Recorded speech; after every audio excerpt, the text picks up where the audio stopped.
여러분 안녕하십니까? NBS 뉴스 24입니다. 한반도에 상륙했던 제8호 태풍 프란시스코가 예상보다 빨리 소멸되었습니다.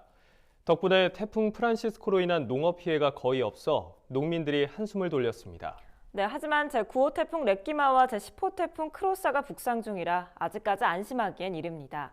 이들 태풍이 한반도로 올 가능성을 배제할 수 없는 만큼 농업 피해 최소화를 위한 만반의 대비가 필요해 보입니다. 보도에 윤슬기 기자입니다. 남부지방에 큰 피해를 줄 것으로 우려했던 제8호 태풍 프란시스코가 큰 피해를 남기지 않고 소멸했습니다. 6일 밤 부산 인근에 상륙했던 태풍 프란시스코가 불과 40분 만에 열대저압부로 약화됐기 때문입니다. 하지만 아직 안심할 수 있는 상황은 아닙니다. 태풍이 남긴 비구름의 영향으로 강원 영동 지역은 어제 내내 강한 비가 쏟아졌는데 열대저압부가 완전히 사라지기 전까진 국지성 호우를 대비해야 합니다. 북상 중인 9호 태풍 렛기마와 새로 발생한 10호 태풍 크로사도 걱정입니다. 기상청은 9호 태풍 렛기마가 10일쯤 중국 푸저우를 거쳐 상하이 방향으로 북서진할 것으로 전망했습니다. 문제는 태풍이 동북쪽으로 방향을 틀어 한반도 쪽으로 올 수도 있다는 전망이 나와서입니다. 10호 태풍 크로사도 일본에만 영향을 줄 것으로 예상되고 있지만 일본을 관통한 뒤 동해상으로 올라올 가능성도 배제할 수는 없습니다. 두 태풍이 서로 연결된 채 영향을 주고받을 수 있어 강도와 이동 경로가 유동적이기 때문입니다. 태풍 렛기마는 대만 북단을 거쳐서 중국 상하이 쪽으로 걸쳐서 북진할 것으로 예상을 하고 있지만 아직은 변동성이 매우 많아서 이번 주 금토일 정도는 되어야 우리나라의 영향 여부를 좀 알 수 있을 것 같습니다.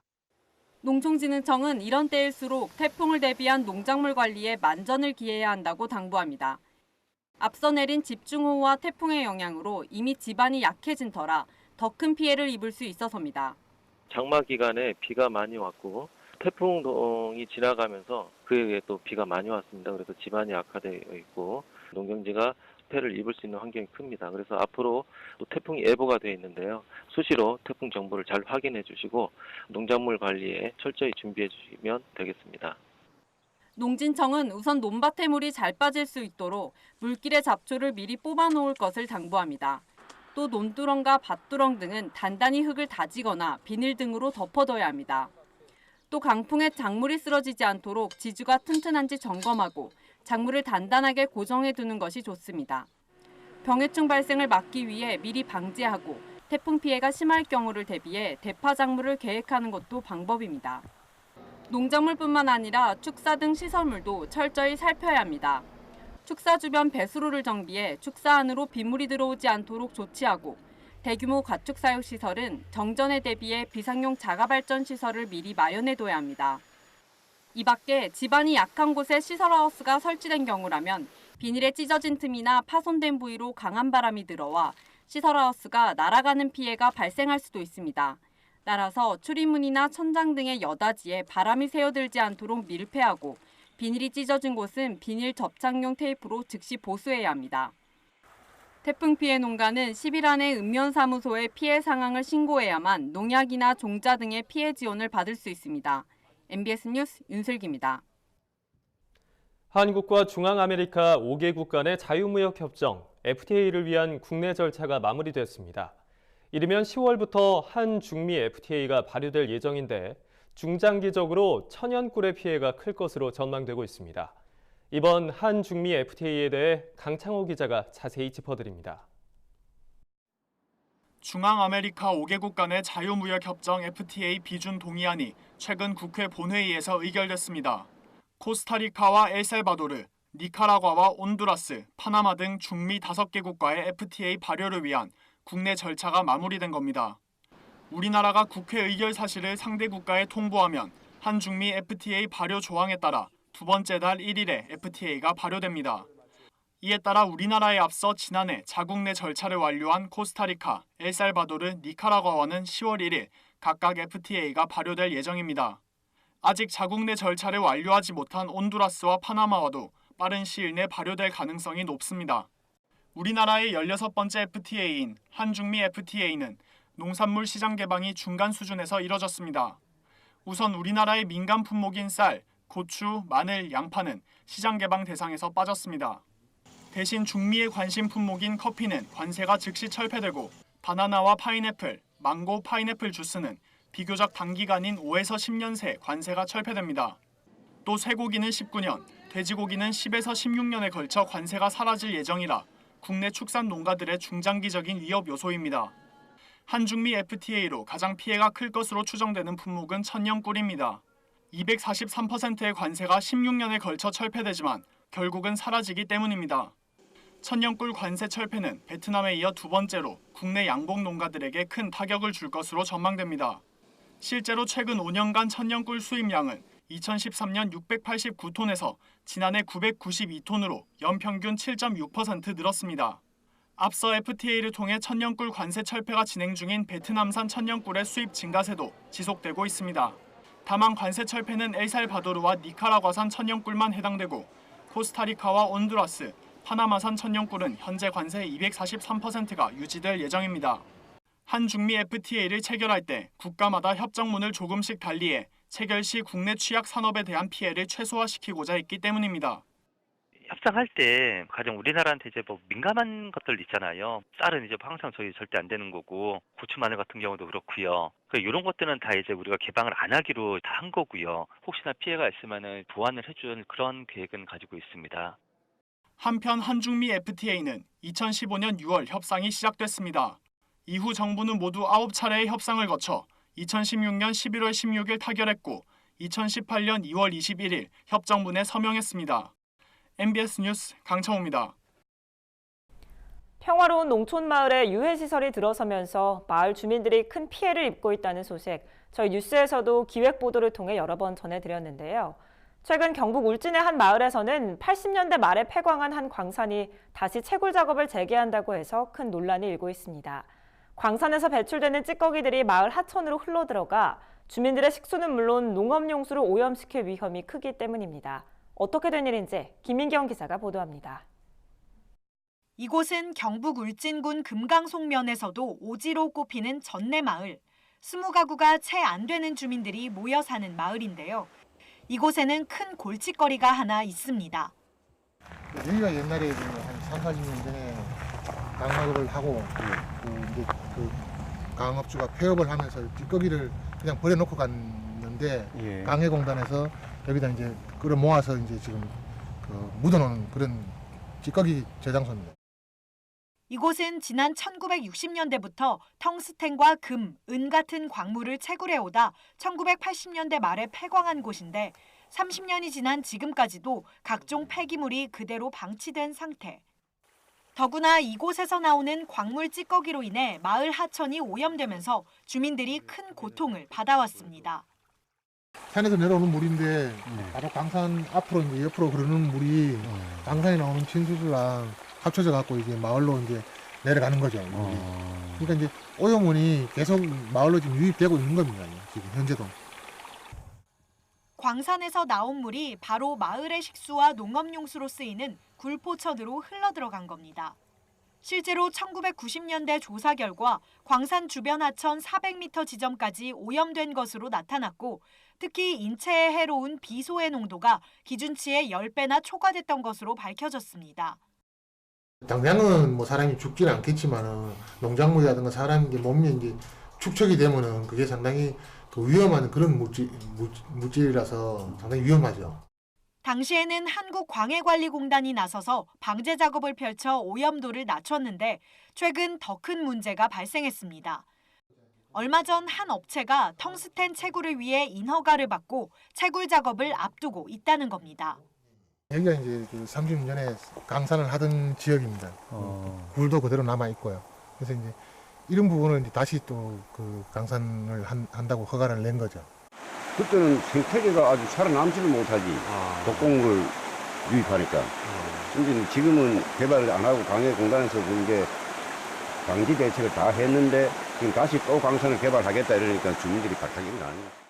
광산에서 다시 채광을 시작할 경우 마을 하천이 오염되는 건 시간 문제. 식수는 물론 농업용수로 사용되는 물이 오염되는 거라 농민들의 걱정이 클 수밖에 없습니다. 광산 개발을 해서 이 물질이 내려왔을 때 이 물로 가지고 농작물이 됐다고 써봐요. 그럼 당신들이 사 먹겠어, 그 농산. 농사 자체가 안 되고. 더욱이 주민들은 광산이 재개된다는 소식을 뒤늦게 들은 상황. 주민들은 인허가가 나기 전에 손쓸 방법도 없었던 건데요. 업체와 해당 지역 지자체들은 채굴 작업에 대한 인허가 절차가 정상적으로 이뤄졌기 때문에 아무런 문제가 없다는 입장만 반복하고 있습니다. 만약에 허가가 됐다 그러면은 정상적으로 허가가 진행된 거죠. 만약에 그런 상황이 생긴다 그러면은 도하고 협의해갖고 채굴 관계되는 부분에 대하여 조치를 해야 되겠죠. 광산 재개로 인한 피해를 지역 주민들이 고스란히 떠안을 수밖에 없는 상황이다 보니 관련 법안들을 통해 규제를 더욱 촘촘하게 할 필요가 있다는 지적이 나오고 있습니다. 보다 자세한 내용은 오늘 밤 8시 30분 이슈 현장 속으로에서 전해드립니다. NBS 뉴스 김인경입니다. 충북 괴산하면 대학 찰옥수수 주산지로 명성이 자자한 곳이죠. 그런데 괴산이 올해 옥수수 신품종인 황금맛 찰옥수수 시범 재배에도 좋은 결과를 얻었습니다. 황금맛 찰옥수수는 생산성이 높고 품질 면에서 우수해 괴산 옥수수의 명성을 이어갈 차세대 품종으로 각광받고 있습니다. 이영경 기자가 보도합니다. 충북 괴산군 농업기술센터에서 열린 미식평가회 현장.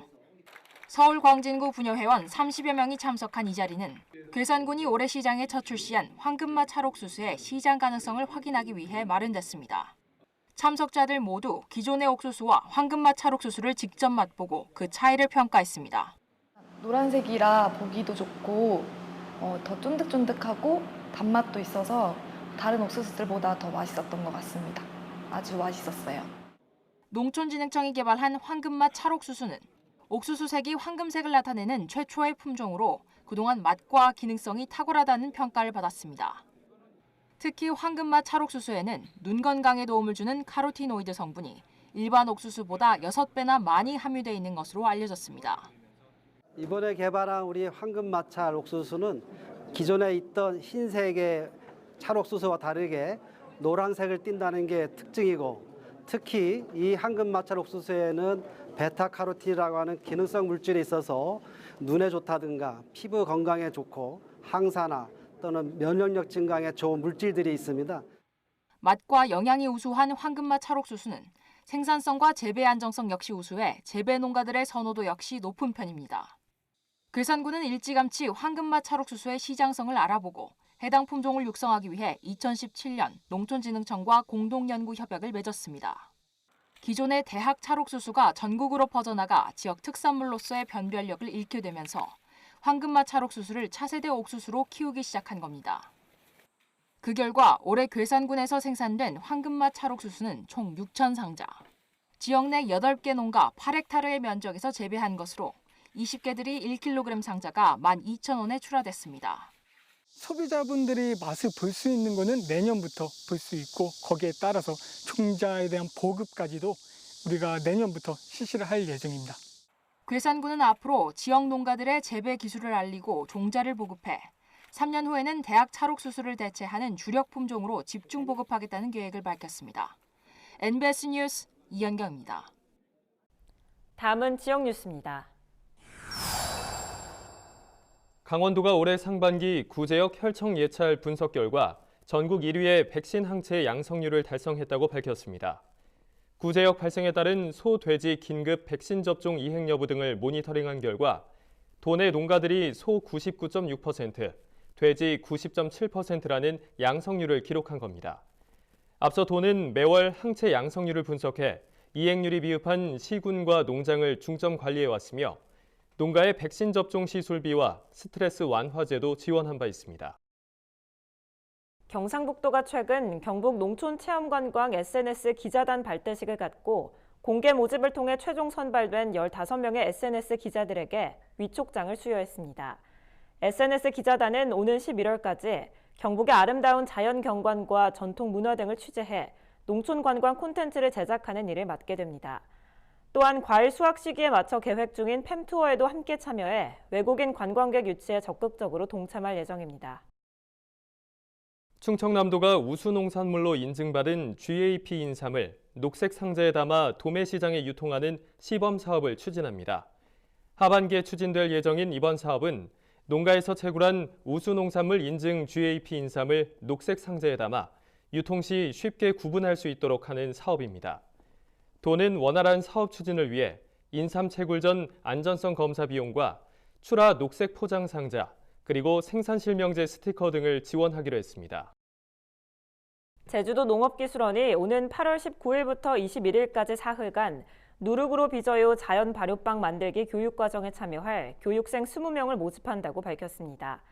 이번 교육은 구좌와 성산, 표선 지역의 농민과 귀농 귀촌인을 대상으로 하며 자연 발효빵 제조 기술 이론과 실습 위주로 진행됩니다. 강사로는 자연 발효빵을 굽는 농부로 유명한 조유성 대표가 초빙됐습니다. 교육 신청은 5일부터 선착순으로 진행되며 도 농기원을 통해 전화 또는 방문 신청이 가능합니다. 농업에 관한 어려운 용어나 개념을 알기 쉽게 풀어드리는 풀어쓴 농업백과 시간입니다. 농업 농촌의 미래는 미래를 이끌 주역을 어떻게 육성하는가에 달려있다고 해도 과언이 아닌데요. 청년 농이나 지역 인재들이 농업 농촌에 안정적으로 정착할 수 있도록 돕는 대표적인 장치가 바로 농업장학금입니다. 농업장학금의 지원 규모는 정부와 농협이 가장 두드러지는데요. 오늘 이 시간에는 농업장학금의 개념과 종류에 대해서 자세히 알아보겠습니다. 현재 농촌 인구 3명 중 1명은 70대 이상이라는 사실 알고 계신가요? 지난해 통계청 조사에선 1년 동안 70대 이상만 인구가 늘었고 다른 연령은 모두 인구가 감소한 걸로 나타나 고령화가 점점 심각해지는 추세입니다. 농촌의 고령화에 대응하기 위해 정부가 추진해온 정책 가운데 하나가 농업 분야 진출 가능성이 높은 예비 청년들에게 장학금 지원을 늘리는 겁니다. 올 들어서 정부는 청년 창업농 육성 장학금이라는 제도를 내놨는데요.